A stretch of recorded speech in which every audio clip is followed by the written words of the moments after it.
Hello dear learners, welcome back to Abid Shiksha. Today's daily news capsule is brought to you by Abid Shiksha. So let us begin. आज की जो important news है वो है first Bilkis Bano case. तो ये Bilkis Bano case क्या है? This is a very important and very significant news. We need to cover this and we will cover this क्योंकि ये बहुत दिनों से न्यूज में भी बना हुआ है. So it is very important to cover and understand the nitty gritties of the case. ठीक है, ये इट इज़ जो हमारा 2002 में जो दंगे हुए थे, it is about that. And government and the supreme court has quashed the decision of remission. जो रेमिशन जो दिया गया है द 11 लाइफ कन्विक्ट्स को, जो उनको जो रेमिशन दिया गया है उसको सुप्रीम कोर्ट ने खारिज किया है. एंड यहाँ पे क्या केस है, we will look into that. Second is EU का जो है कार्बन बॉर्डर एडजस्टमेंट टैक्स. ठीक है, so carbon border adjustment tax क्या है, we will look into that. And third is GIFT City Gujarat. So GIFT City Gujarat जो है हमारा स्पेशल इकोनॉमिक जोन में पड़ता है. So we have to know about that also. ठीक है, सो टॉपिक्स काफी इंटरेस्टिंग है और हमें इन सब के बारे में जानना होगा. ठीक है, so first news is Supreme Court set aside release of 11 convicts in the Bilkis case. ठीक है, सो 2002 में there was a Gujarat riots. Right, Gujarat जो राइट्स हुए थे 2002 में कि साबरमती जो ट्रेन जा रहा था उसमें आग लगा दिया गया. And then the whole thing unfolded after the Ram Janmabhoomi case. And वो जो है बहुत कुछ हुआ था. We all know about that. We don't need to go into the deeper details. ठीक है, कि क्या हुआ था. We know that a riot took place in 2002 in Gujarat. उसके बाद क्या हुआ कि यहाँ पे क्या हुआ, बिल्किस बानो जो है, बिल्किस बानो वो क्या कर रही थी, अपने घर जा रही थी, अपने गांव जो है वो अपने गांव जा रही थी. उनको लगा कि ये सेफ नहीं है, बट ब्रूटली उनका गैंग रेप किया गया और साथ ही उनके फैमिली का जो है मर्डर कर दिया गया. उनकी जो एक सिर्फ 3 या 4 साल की बेटी थी उसको जो है वो उनका जो बच्चा था उनको बस उसको छोड़ दिया गया और बिल्किस बानो भी जो है वो जिंदा रह गई. एंड देन ये कोर्ट जो है केस जो है पूरे चला बहुत सालों के साल. एंड देन उनको क्या है 11 कन्विक्ट्स को जो है उन्होंने पकड़ा. ठीक है, 11 कन्विक्ट्स थे इस केस में और 11 के 11 को उन्होंने पकड़ा और उनको लाइफ इम्प्रिजनमेंट दिया गया. बट उसके बाद क्या हुआ, इंडिया में एक कानून है कि आपने अगर 14 ईयर्स, ठीक है, 14 ईयर्स अगर आपने you have serve the jail term, तो आप एक आपके पास एक जरिया होता है, दिस कॉल्ड द रेमिशन. ठीक है, यहाँ पे आप देख सकते हैं, यहाँ पे एक टर्म आएगा रेमिशन. ठीक है, दिस टर्म रेमिशन. ठीक है, ये रेमिशन टर्म क्या है कि अगर आपने 14 ईयर्स अगर आपने इम्प्रिजनमेंट कर लिया, then you have a chance कि आप जाके पटिशन लगा के जो हाई कोर्ट है एंड देन सुप्रीम कोर्ट है, एंड देन आप पटिशन लगा के you can ask for remission. ठीक है, you can ask for the remission. Remission आपको गवर्नर दे सकते हैं या फिर आपको प्रेसिडेंट दे सकते हैं. ठीक है, सो यहाँ क्या है, उन 11 के 11 मैन को जो है पहले क्या दिया गया था, लाइफ इम्प्रिजनमेंट. बट 14 ईयर्स के बाद क्या हुआ, उन्होंने रेमिशन का पिटिशन लगाया और उनको बाहर जो है उनका रेमिशन एक्सेप्ट हो गया था और वो बाहर आ गए थे. And that was the time when Bilkis Bano का जो है जस्टिस जो है उनको लगा कि जस्टिस सर्व नहीं हुआ है, क्योंकि the heinous murders that they had done, the heinous crimes that they had done, gang rapping of women. ठीक है, आपने राइट्स के समय इस तरीके का काम किया है. So this is not fair. और बाद में उनके जो एडवोकेट है, बिल्किस बानो जी के एडवोकेट है, यू कैन सी हियर वृंदा ग्रोवर जी जो है उनकी एडवोकेट है, उन्होंने फिर से उन्होंने पिटिशन किया. इनफैक्ट जो महुआ मोइत्रा जी है उन्होंने भी पिटिशन डाला था सुप्रीम कोर्ट में कि ये जो रेमिशन है इसको स्क्वैश किया जाए, इसको खारिज किया जाए. एंड देन सुप्रीम कोर्ट का जो है 8 जनवरी को जो उनका वर्डिक्ट आया कि हमें जो है ये रेमिशन को क्वैश कर देना चाहिए और रेमिशन को खारिज कर देना चाहिए. इसका ये मतलब है कि जितने 11 के 11 मैन थे इनको वापस लाइफ इम्प्रिजनमेंट में डाल दिया जाएगा. ठीक है, सो इसमें कुछ टर्म्स है, जैसे कि कुछ टर्म्स है like you have heard about it. जब आप पॉलिटी करेंगे तो आपको आर्टिकल 72 एंड 161 के तहत जो है कुछ ग्रैंड पार्डनिंग पावर्स जो है वो उनके पास रहती है. ठीक है, आपके गवर्नर और प्रेसिडेंट साहब के पास जो है कुछ आपके पावर्स रहते हैं टू ग्रांट सेंटेंसिंग के रिगार्डिंग पार्डनिंग पावर्स जो है वो रहते हैं. सो पार्डन क्या होता है, पार्डन इज व्हेन आपका जो है सेंटेंसिंग जो है आपका जो मतलब आपका कन्विक्शन जो है, कन्विक्शन और sentencing, both conviction and sentencing दोनों में रिडक्शन जब हो जाता है उसको सेंटेंसिंग, ठीक है, उनमें रिडक्शन हो जाता है, मतलब पूरे आपको बाइज्जत बरी जिसको बोलते हैं वो पार्डन कर सकते हैं. ठीक है, वो पार्डन कौन कर सकते हैं, आपके प्रेसिडेंट एंड गवर्नर, बट आपको याद रखना है कि मर्डर के मामले में जो है सिर्फ पार्डन जो है ये आपके प्रेसिडेंट साहब जो है वो कर सकते हैं, ठीक है। पूरा सेंटेंसिंग को ही खत्म कर देना, बाइज्जत बरी जो है उसको बोलते हैं, ठीक है। रेमिट करना, अभी हमने देखा रेमिट करना, रेमिशन यही है कि आपका सेंटेंसिंग को रिड्यूस कर देना, ठीक है। आपको जितना सेंटेंसिंग दिया गया है उसको रिड्यूस कर देना, ठीक है, रिड्यूस कर देना। थर्ड इज योर रिस्पाइट, ठीक है। रिस्पाइट क्या होता है? रिस्पाइट मतलब होता है जब आपका सेंटेंसिंग को लेस कर देना, लेसर कर देना, सेंटेंसिंग को लेसर कर देना, जैसे कि फिजिकली हैंडीकैप्ड है या फिर प्रेग्नेंट वुमेन है, उनके लिए जो है रिस्पाइट आप कर सकते हैं, ठीक है।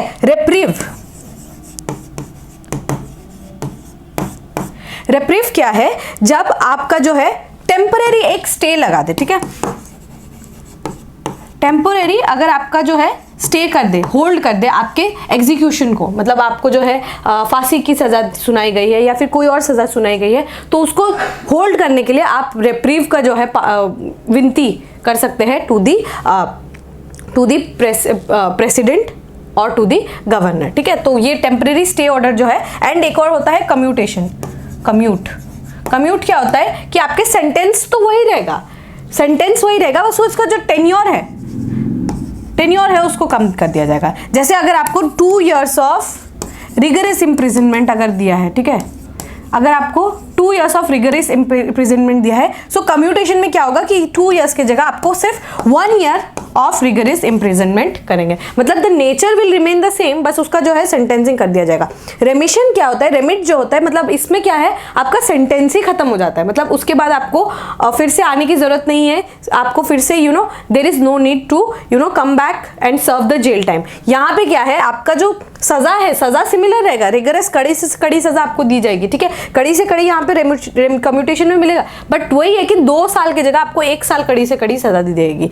रेमिशन में क्या है, यहाँ पे आपका सेंटेंसिंग ही खत्म कर देते, सेंटेंस जो है रिड्यूस हो गए थे, जो इस केस में हुआ कि उनका लाइफ इम्प्रिजनमेंट को हटा दिया गया और 14 ईयर्स के बाद इनको जो है जो मतलब दे वे सेट अफ्री, ठीक है, उनको जो है सेट अफ्री कर दिया गया। सो ये क्या है Bilkis Bano case, let us look into that, ठीक है। दिस इज दिस ये हैपन हुआ during the Gujarat riots and it is one of the most heinous crimes, ठीक है। Yes, gang raping and then murdering, these are all heinous crimes, right? So ये क्या है, यहाँ पे क्या हुआ था, what is this case about, ठीक है। गुजरात turned into जो मतलब burnt in गोधरा में जो है साबरमती ट्रेन को जला दिया गया था on 27 February and when 59 कर sevaks were killed in the train, ठीक है। जो कर सेवक थे 59 उनका जो है डेथ हो गया था क्योंकि गोधरा में जो है साबरमती ट्रेन को जला दिया गया। उसके बाद क्या हुआ, एक वायलेंस आउटब्रेक हुआ जहां पे 5 month pregnant Bilkis fled from her village with her 3.5 year old daughter, जो मैंने बताया आपको 3.5 year old डॉटर और 15 फैमिली मेंबर्स के साथ। उसके बाद क्या हुआ, 20-30 लोगों ने उनके ऊपर अटैक किया था, whereas Bilkis, her mother and her 3 other women were raped brutally and assaulted. मतलब बिल्किस की माँ और उनके साथ और 3 वुमेन जो है उनका जो है बहुत ब्रूटली जो है असॉल्टेड हुआ, उनके साथ जो है बहुत फिजिकली असॉल्ट किया गया उनको। Only Bilkis, a man and a 3-year-old survived in the attack. Nobody attacked, मतलब 15 फैमिली में से बस 3 जो है only Bilkis and her 3-year-old daughter बचे और एक इंसान जो है वो बचा, बाकी सबकी जो है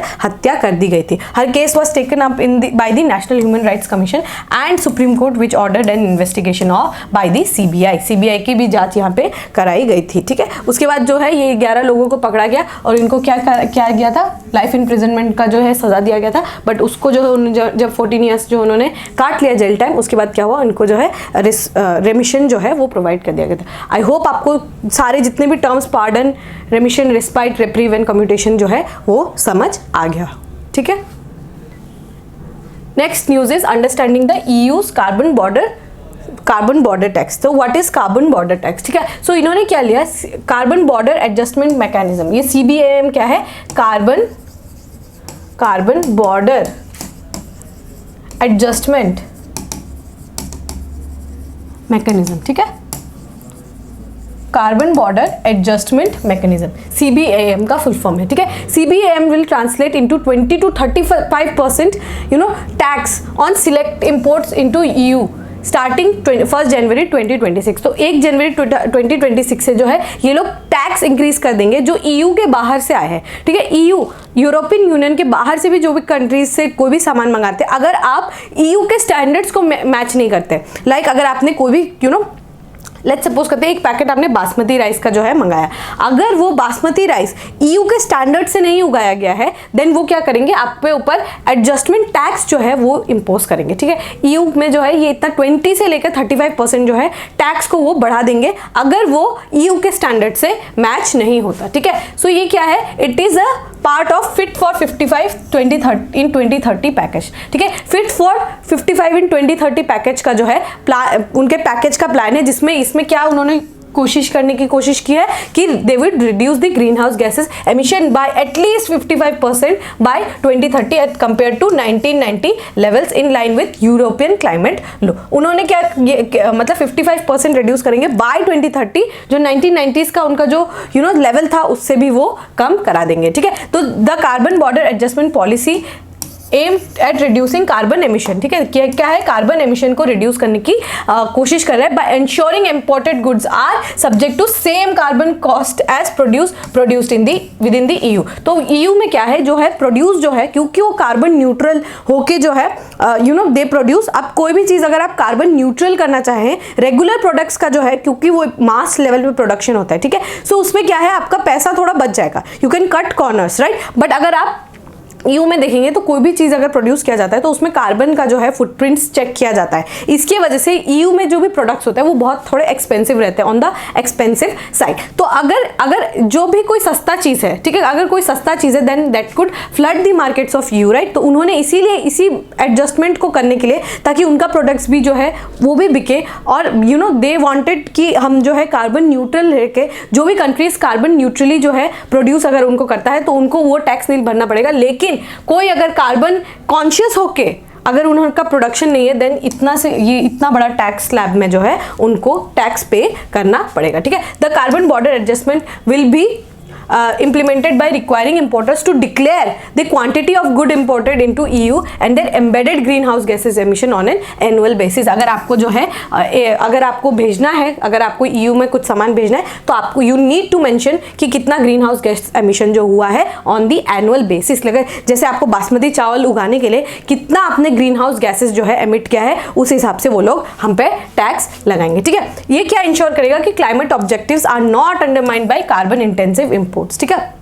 और इसका सिग्निफिकेंस क्या है कि नॉन ईयू कंट्रीज को ये अडॉप्ट करने की वो करेगा, मतलब it will give us a path कि हम जो है मोर स्ट्रिंजेंट इन्वायरमेंटल रेगुलेशंस करें, यस राइट। और ये क्या करेगा, कार्बन लीकेज को है वो भी उसको भी प्रिवेंट करेगा, और कंपनीज जो ग्रीन वॉश करती है कंपनीज, उनसे भी हमें रोकेगा, ठीक है। ग्रीन वॉशिंग कंपनीज होते हैं ना, जो अपने आप को दिखाते हैं कि दे आर वेरी ग्रीन, ठीक है, लेकिन वही सबसे ज़्यादा जो है एमिट कर रहे होते हैं, या फिर वो जो वो जिस तरीके से दिखाते हैं वैसा नहीं होता है, ठीक है। सो ये क्या है, आपका ग्रीन वॉशिंग होता है। Greenwashing means when you show कि आप जो है इन्वायरमेंटली कॉन्शियसली आप you are producing things, but आपका जो है वो इन्वायरमेंटली कॉन्शियस नहीं होता है, then that is called greenwashing. Like we do the whitewash, right, वैसे ही ग्रीन वॉश करना, मतलब आप जो है बोल रहे कि आप क्लाइमेट कॉन्शियस है, लेकिन आप असली में क्लाइमेट कॉन्शियस नहीं होते, ठीक है। The revenue generated from CBAM will be used to support EU climate policies which is learned by the other countries to support green energy. Now ये क्या दिखाता है कि किस तरीके से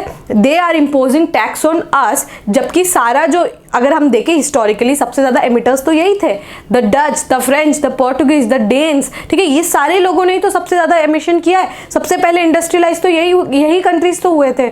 now they are imposing tax on us, ठीक है, ताकि हम अपना डेवलपमेंट भी ना कर पाए। So this shows the hypocrisy that the West has, ठीक है। We have to understand the hypocrisy that the West has when it is about their cause, ठीक है, उनका कॉज है, then they could impose a very hefty amount of tax on us. लेकिन जब उनका when it's all about interest in the global politics, it's all about interest, and this is a prime example where we can see the interest of the European Union countries, right? जब वो अपना भी protectionism भी लाना चाहते हैं, अपना tax भी वो higher tax slab में हमारे प्रोडक्ट्स को जो है वो बिकवाना चाहते हैं, and this shows kind of hypocrisy. But I know ये जो है यहाँ पे लिखा हुआ है कि ग्रीन पॉलिसीज है, इफ आई नो ये हम कि अगर हम क्लाइमेट कॉन्शियस होके रहे, देन वो हमारे इन्वायरमेंट के लिए अच्छा है, but we have to think about our growth also, right? We have to think about our economic development, जो कि डेवलपमेंट यूरोपियन यूनियन ने बहुत पहले ही, सेंचुरीज पहले ही हम कर लिया था, ठीक है? So you have to understand carbon border adjustment mechanism जो है ये किसने लाया?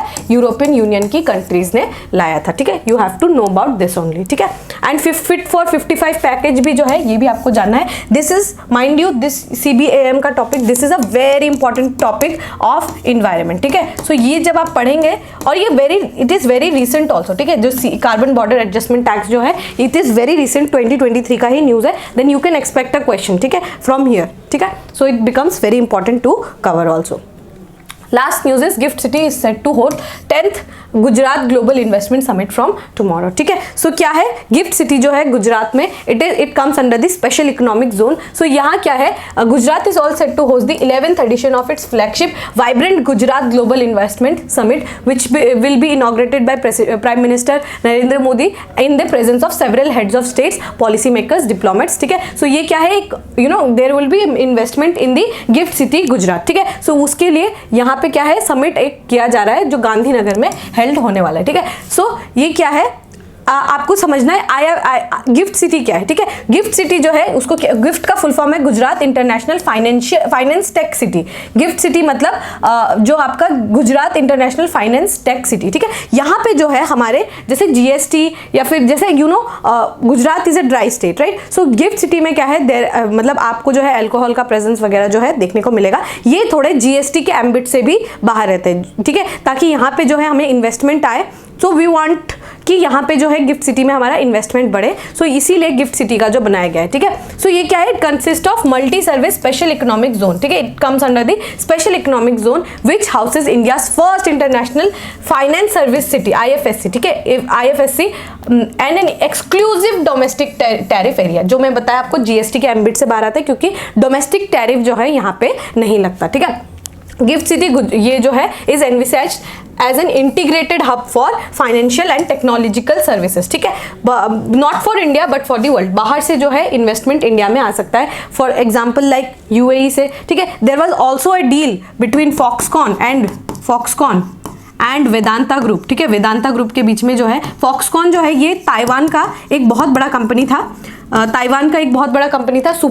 आपका जो है सेमीकंडक्टर का कंपनी था, बट अनफॉर्चुनेटली ये जो है डील हो नहीं पाया for various reasons. So Foxconn और वेदांता का जो है यहाँ पे होने वाला था इन द गिफ्ट सिटी ओनली, ठीक है? सो यहाँ पे जो है हैवी इन्वेस्टमेंट जो है करवाने की यहाँ पे बात की गई है, बिकॉज वी नो कि बाहर से जो इन्वेस्टमेंट आता है that gives a very big impetus, right, for the economic development, ठीक है? सो ये आपको जानना है. इफ्स का क्या है, लेट अस सी.